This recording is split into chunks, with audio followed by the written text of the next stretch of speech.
Les dents du fleuve. Prologue, l'eau qui dévore.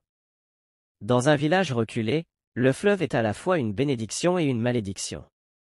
Source de vie pour les pêcheurs et les agriculteurs, il cache une ombre inquiétante, un monstre que les anciens appellent les dents du fleuve. Une nuit, alors que les eaux semblent calmes, une barque est retrouvée vide, oscillant doucement. Le pêcheur qui la manœuvrait a disparu, comme happé par le courant. Le retour des ombres. Maya, une biologiste venue étudier la biodiversité locale, arrive dans ce village pour cataloguer les espèces aquatiques. Très vite, elle entend parler des disparitions mystérieuses et des légendes locales sur un crocodile gigantesque. Les anciens disent que l'animal est le gardien du fleuve, vengeant les abus commis par les humains, la pêche excessive, la pollution et la destruction des berges. Maya, pragmatique, pense à une simple coïncidence ou à un crocodile territorial. Mais la peur palpable des habitants commence à la troubler. Le pacte brisé. Un soir, elle assiste à une cérémonie où le chef spirituel du village implore les dents du fleuve, de pardonner. La cérémonie est marquée par un incident étrange, des mouvements puissants agitent les eaux, et une silhouette massive émerge brièvement. Maya comprend que l'animal est bien réel et qu'il est colossal. Elle décide d'enquêter avec un jeune guide local, Kofi, malgré les avertissements des anciens. Leur exploration les conduit à découvrir des traces gigantesques sur les berges et des restes de proie, laissant deviner la puissance de la bête. La fracture du village. Alors que les attaques s'intensifient, le village se divise. D'un côté, Anthony, un riche propriétaire terrien, veut éliminer la créature pour garantir la sécurité de tous.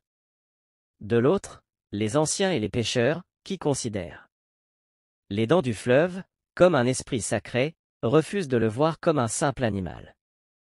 Maya est partagée entre ces deux camps. Scientifique, elle sait que tuer une telle créature pourrait déséquilibrer l'écosystème du fleuve. Mais elle comprend aussi la peur des villageois, pris en otage par un prédateur insaisissable. La chasse et la révélation. Une expédition est organisée pour traquer la créature. Maya décide d'accompagner le groupe pour observer le comportement du crocodile et empêcher un massacre inutile. Mais ce qui commence comme une simple traque se transforme en cauchemar.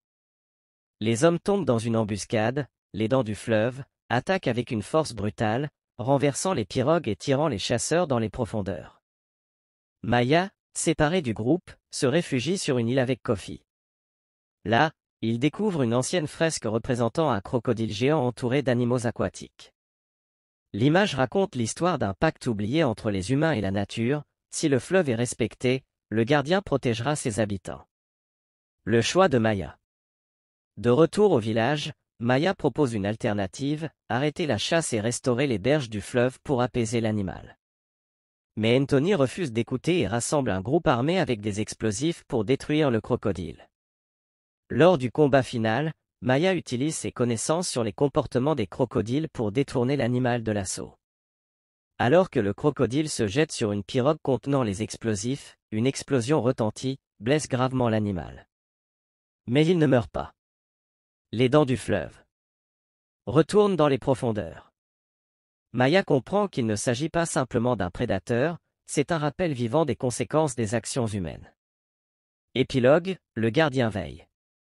Des mois après, le village a changé.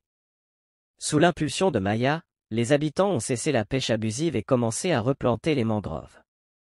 Les attaques ont cessé, et le fleuve semble plus calme.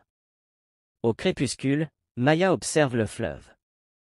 Une silhouette massive glisse sous la surface. Les dents du fleuve est toujours là, non comme une menace, mais comme un gardien silencieux, veillant sur l'équilibre entre l'homme et la nature. Thème clé. Respect de la nature, une leçon sur l'impact des activités humaines sur l'environnement. Légende et réalité, la frontière entre mythologie et science. Écologie et coexistence, trouver un équilibre entre exploitation et préservation. Courage moral, Maya doit choisir entre ce qui est juste et ce qui est facile.